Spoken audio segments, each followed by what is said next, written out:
Dimanche dernier, lors du culte de baptême, le pasteur nous parlait de l'importance de la prière, de la nécessité de prier les uns pour les autres. Et Jésus avait prié pour ses disciples quand ils étaient dans la barque. C'est dans la droite ligne de ce thème que je vous propose aujourd'hui un court texte. Une parabole que j'ai tirée dans l'évangile de Luc. Luc au chapitre 18, les versets 1 à 8. Luc, chapitre 18, versets 1 à 8.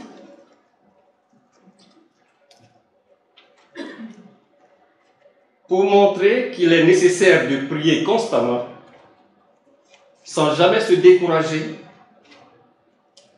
Jésus raconta à ses disciples la parabole suivante. Il y avait dans une ville un juge qui ne révérait pas Dieu. Il n'avait d'égard pour personne. Il y avait aussi dans cette même ville une veuve qui venait constamment le trouver pour lui dire « Défends mon droit contre mon adversaire ». Pendant longtemps, il refusa, mais il finit par se dire « J'ai beau ne pas révérer Dieu et ne pas me préoccuper des hommes, cette veuve m'ennuie. Je vais donc lui donner gain de cause pour qu'elle ne vienne plus sans cesse me casser la tête. » Le Seigneur ajouta « Notez bien comment ce mauvais juge réagit. Alors, pouvez-vous supposer que Dieu ne défendra pas le droit de ceux qu'il a choisis et qui crient à lui jour et nuit, et qu'il tardera à leur venir en aide? Moi, je vous dis qu'il défendra le droit promptement. Seulement, lorsque le Fils de l'homme viendra, trouvera-t-il encore la foi sur la terre? Prions.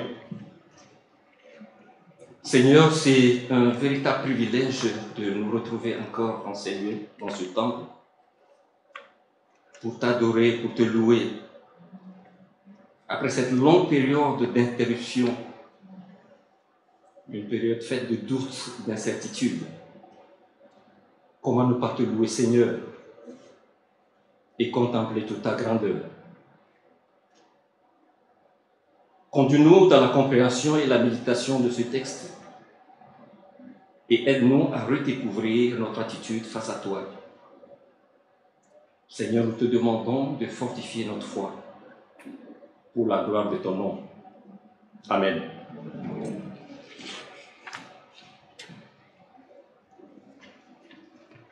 Nous qui sommes ici, nous sommes souvent confrontés ou bien témoins de certaines caprices de nos enfants qui persistent dans une demande. J'ai encore la mémoire cette demande de mon fils qui a duré plus de 5 ans. Je ne veux pas me comparer, telle n'est pas mon intention, à ce juge. Et il a fini par l'obtenir. Et nous avons aussi entendu parfois les mamans dire « Tiens, et laisse-moi tranquille ». La parabole que nous venons de lire, nous devons la comprendre dans le contexte d'un commentaire que Jésus a fait à une question des disciples sur comment prier. La réponse de Jésus à ses disciples était sans ambiguïté. C'était dans l'évangile de Luc au chapitre 11, verset 13. « Si donc vous qui êtes méchants, vous savez comment donner de bonnes choses à vos enfants, à combien plus forte raison le Père Céleste donnera-t-il l'Esprit Saint à ceux qui le lui demandent ?» La veuve dont parle le texte est certainement pauvre. Elle vit dans le dénuement total. Et c'est dans ce dénuement qu'elle s'adresse à ce juge, un juge qui n'a d'égard pour personne, du moins pour les pauvres. Mais la veuve persévère, malgré la sourde oreille du juge. Mais pendant longtemps, le juge refusa de s'occuper de cette femme. Parce que ne pouvant rien tirer d'elle. Attend-il des pots de vin de la pauvre dame pour lui opposer un tel mépris? Mais la veuve est trop pauvre pour payer. La seule arme dont elle dispose, c'est d'insister. Mais elle n'a jamais été dissuadée par le comportement de ce juge. Elle insistait toujours. Et le juge s'est dit, comment ne pas accéder à la demande de cette dame, puisque cette demande, la demande de la dame ne fait qu'augmenter au fil des jours. La question qu'on peut réellement se poser ici, est-ce que nous en faisons autant en insistant dans nos prières, en persévérant comme cette veuve? Mais notez bien la réaction du juge lorsque la demande de la veuve ne fait qu'augmenter. Au verset 5. Cette veuve m'ennuie. Je vais donc lui donner gain de cause pour qu'elle ne vienne plus sans cesse me casser la tête. Le juge veut s'en débarrasser. Il veut se débarrasser de la pauvre dame comme d'un objet encombrant. Mais la dame veut seulement que justice lui soit rendue. Mais elle s'est retrouvée face à un mur infranchissable. À quoi bon de prier si tout continue comme avant? La pauvre dame insiste, mais le juge ne réagit pas. Mais nous avons parfois le sentiment que Dieu n'écoute pas nos prières. Très souvent, c'est parce qu'on s'attend à des interventions spectaculaires de notre Dieu. En réalité, la plupart du temps, le Seigneur se manifeste à travers des événements ordinaires qui passent inaperçus. C'est là où nous devons ouvrir nos yeux, les yeux de la foi, pour les discerner. Devant le supposé silence de Dieu, nous nous posons parfois beaucoup de questions. Et pourtant, la Bible affirme qu'il y a un lien indissociable entre la foi et la prière. De sorte qu'il est vraiment impossible de croire sans jamais prier, tout comme il est contradictoire de prier sans croire. La prière est l'un des indices les plus sûrs de la foi. Cette parabole nous invite à persister, à insister dans la prière, surtout quand tout va mal. Car nous savons que nous nous approchons d'un Père aimant qui est prêt à nous écouter. Le Seigneur Jésus compare-t-il Dieu à un juge injuste, un juge vénal qui vendait la justice au plus offrant? La réponse est évidemment non. Cette femme persévère malgré les obstacles. En faisons-nous autant dans nos prières? Mais sous la pression de la veuve, ce juge finit par lui rendre service. Alors, si même le plus injuste des juges finit par accepter les demandes incessantes d'une veuve sans défense, combien à plus forte raison notre Dieu ne répondra-t-il pas à nos prières? Notre Dieu n'est pas comme ce juge. Il n'est pas sourd. Voici ce que le Seigneur déclare dans Jérémie, chapitre 33, verset 3. Invoque-moi, et je te répondrai. Je te révélerai de grandes choses et des choses secrètes que tu ne connais pas.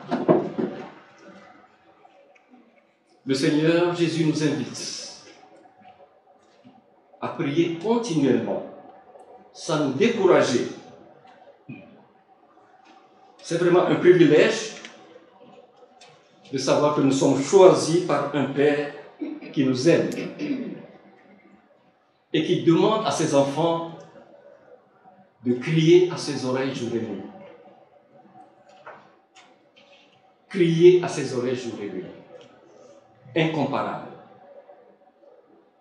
Il veut entendre nos cris jour et nuit, sans discontinuer. Jésus lui-même nous montre l'exemple. Toute son existence, il a vécu dans une dépendance consciente et parfaite à l'égard de son Père. Il réalise ainsi le sommet absolu de la prière,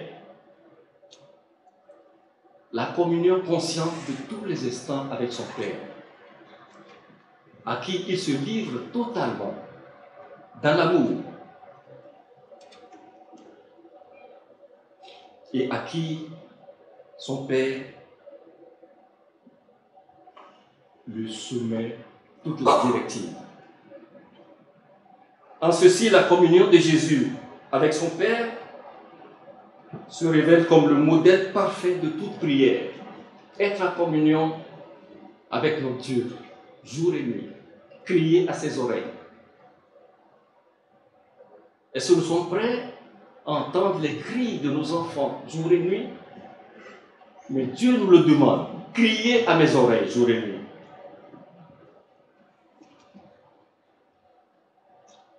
Notez bien que c'est l'Éternel lui-même qui fait cette demande.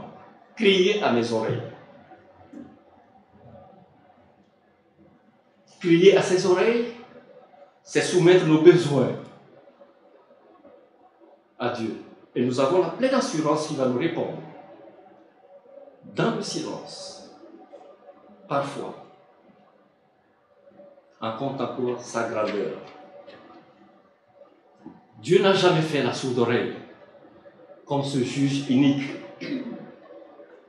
Que ce soit aujourd'hui ou demain, il répondra toujours à nos besoins.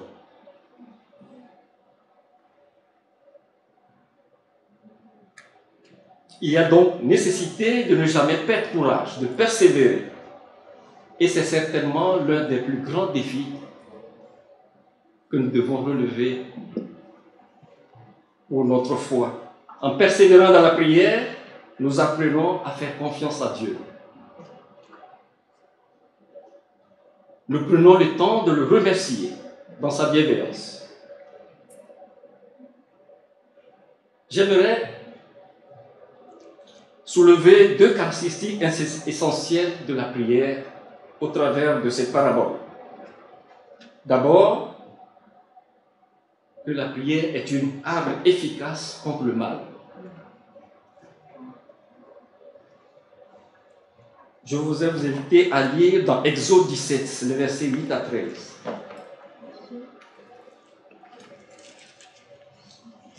Les Amalécites vinrent attaquer Israël à Réphidim. Alors Moïse dit à Josué, « Choisis-nous des guerriers et demain tu iras combattre les Amalécites. Moi je me tiendrai au sommet de la colline, avec le bâton de Dieu à la main. » Josué se conforma aux instructions de Moïse. Il alla combattre les Amalécites, tandis que Moïse, Aaron et Our montèrent au sommet de la colline. Or, lorsque Moïse élevait la main pour prier, Israël avait l'avantage dans la bataille. Et lorsqu'il la laissait retomber, Amalek l'emportait. Comme les bras de Moïse se fatiguaient, Aaron et Our prirent une pierre qu'ils placèrent sur lui pour le faire asseoir dessus. Et ils lui soutèrent les bras, chacun d'un côté. Ainsi ses bras tinrent fermes jusqu'au coucher du soleil. Josué remporta la victoire sur les Amalécites à la pointe de l'épée.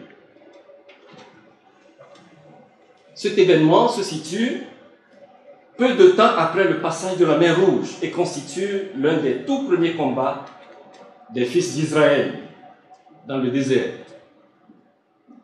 La guerre contre les Amalécites se présente comme une nouvelle épreuve à laquelle le peuple d'Israël est confronté sous la conduite de Moïse.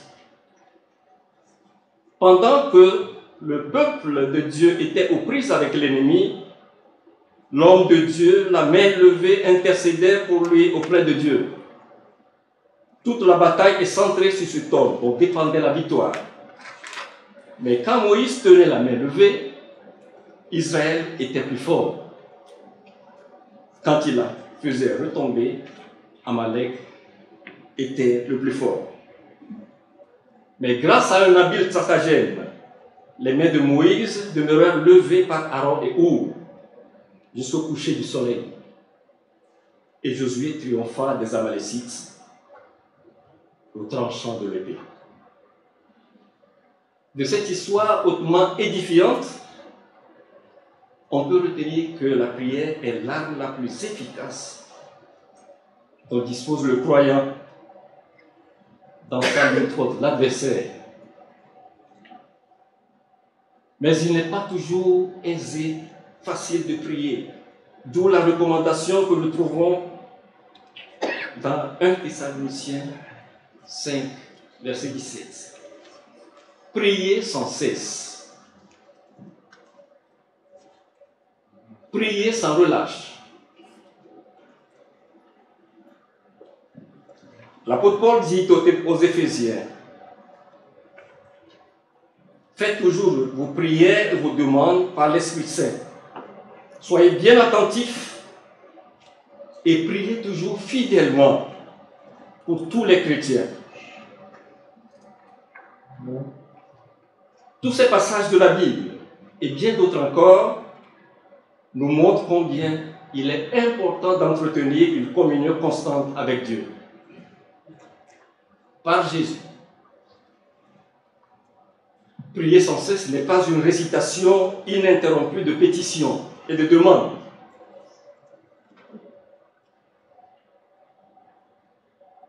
Ce n'est pas dire et redire sans interruption tout ce que nous pensons que Dieu devrait faire.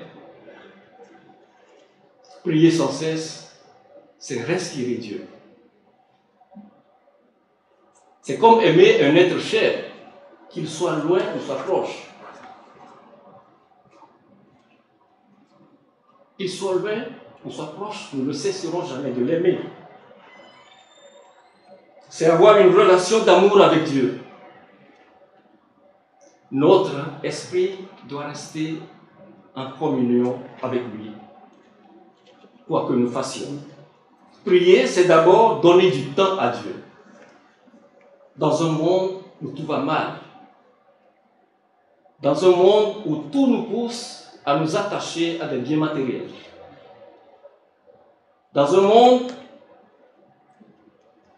où tout nous pousse à nous plaire et à nous complaire dans le divertissement. Notre vie est dispersée dans des occupations qui nous détournent de l'essentiel. Priez sans cesse. Il faut d'abord que Christ vive en nous. Et alors la prière devient respiration de l'âme. À 2 reprises, le prophète David parle de cette constante de la prière. J'ai constamment l'Éternel sous mes yeux. Quand il est à ma droite, je ne chancelle pas. Je tourne constamment les yeux vers l'Éternel. Il relie cette constante au fait de porter ses regards sur Dieu. Non pas au fait de parler à Dieu, mais de le regarder avec les yeux du cœur. Laissons Dieu vivre en nous par la prière.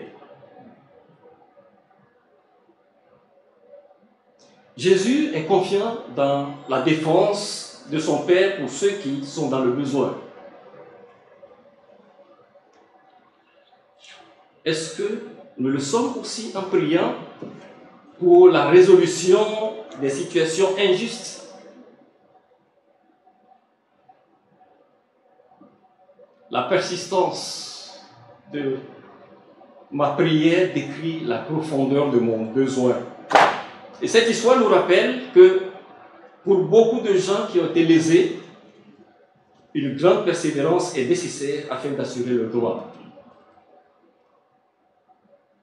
À partir de cette histoire de la veuve, Jésus nous propose de ne pas voir Dieu dans la même lumière que celle du juge. Bien que Dieu ne puisse pas répondre à nos prières exactement, ni aussi vite que nous le souhaitons, il nous dit de persévérer dans nos demandes. Nos prières deviennent alors un exercice dans la foi pure. Mais notre prière est une conversation avec un ami très proche qui nous connaît le mieux, ce dont nous avons besoin. Et il nous répond souvent d'une façon surprenante. Mais lorsque nous passons de cet évangile à notre vie, nous nous rendons que les choses ne sont pas si simples que nous le pensons. Pourquoi donc nos prières ne sont-elles pas souvent exaucées? Ça, c'est une grande question. Je vais essayer d'explorer quelques pistes de réponse.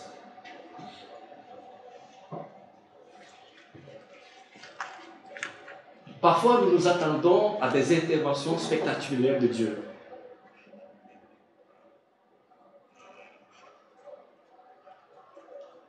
La prière ne peut changer notre situation, mais doit changer notre regard sur la situation. Ensuite, Jacques affirme dans le chapitre 14, verset 3, que nos prières ne sont pas parfois exaucées parce qu'elles ne correspondent pas à nos vrais besoins. Vous demandez et vous n'obtenez pas parce que vous demandez mal, avec l'intention de satisfaire vos plaisirs. Jacques chapitre 4, verset 3. Lorsque nous prions, nous dictons parfois trop de conditions à Dieu. Nous lui fixons trop de règles, comme si c'était à nous de lui apprendre à être Dieu. Nous devons plutôt faire confiance à la sagesse de Dieu, car il sait mieux que quiconque comment exaucer nos prières. Laissons-lui le choix des moments les plus opportuns pour nous. Les moments les plus opportuns pour répondre à nos prières. L'agenda de Dieu est bien différent des nôtres.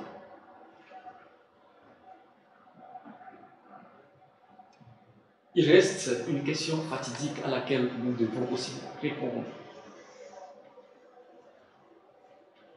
Une question rhétorique. Mais le Fils de l'homme, quand il reviendra, trouvera-t-il la foi sur terre? Cette foi qui nous permet d'être en communion avec lui en permanence, sans discontinuer. Trouvera-t-il la foi dans mon cœur? À la croix, le Seigneur a pris toutes nos douleurs. Il a pris toutes nos craintes. Par conséquent, faisons-lui confiance. Car c'est un ami fidèle. Il guidera nos pas en nous montrant sûrement le chemin. Prions. Seigneur Dieu, tu es notre refuge et notre forteresse. Tu nous as encore ce matin intimé l'ordre de crier à tes oreilles. Enseigne-nous comment prier et comment persévérer dans la prière. Renforce notre foi, raffermis notre foi quand nous perdons du cœur et quand le découragement nous envahit. Accorde-nous la sagesse de savoir que tu nous répondras quand nous viendrons vers toi dans la foi et dans la confiance. Amen.